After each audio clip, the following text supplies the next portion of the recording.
आज सुबह एलजी पर दिल्ली के मंत्री कपिल मिश्रा ने निशाना साधा। उसके ठीक बाद दिल्ली के मंत्री और नेता एलजी से मिलने के लिए उनके घर चले गए।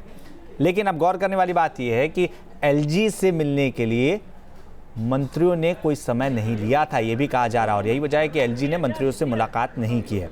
ये एलजी के घर के बाहर की तस्वीरें आप देख रहे हैं। कपिल मिश्रा, सत्येंद्र जैन वहां पर मौजूद है। और ये पूरा वाकया शुरू कब हुआ?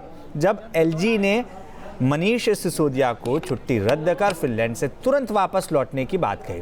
हालांकि मनीष सिसोदिया ने ट्वीट कर सवाल खड़े किए इस फैसले पर और कहा कि मैं छुट्टी मनाने के लिए नहीं आया हूं फिनलैंड। मैं दिल्ली में किस तरीके से शिक्षा को सुधारा जा सकता है, उसके स्तर को सुधारा जा सकता है, उसके लिए स्टडी करने आया हूं। हालांकि आम आदमी पार्टी की जो सरकार है उसके तमाम मंत्रियों के बाहर रहने की वजह से ये सवाल गहरा रहा था कि दिल्ली में जो डेंगू और चिकनगुनिया से स्थिति बन रही है, क्या उससे लेकर सरकार गंभीर भी है।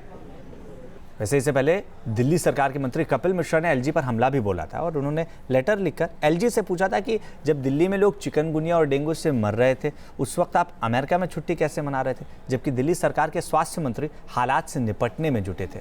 इन सब के बीच हमने फिनलैंड गए हमारे डेप्यूटी सीएम को भी बुला लिया। दिल्ली में चिकनगुनिया से मौत के बाद सिसोदिया के विदेश दौरे पर सवाल उठे थे। निमंत्रण दिया है कि एलजी साहब को बोले 4 बजे भी उनका इंतजार करेंगे हम लोग। क्या बोला उन्होंने फोन पे? आप लगातार फोन लगा रहे थे, क्या बातचीत हुई? गाड़ी भी देखिएगा, कपिल मिश्रा जी का तो फोन ब्लॉक है।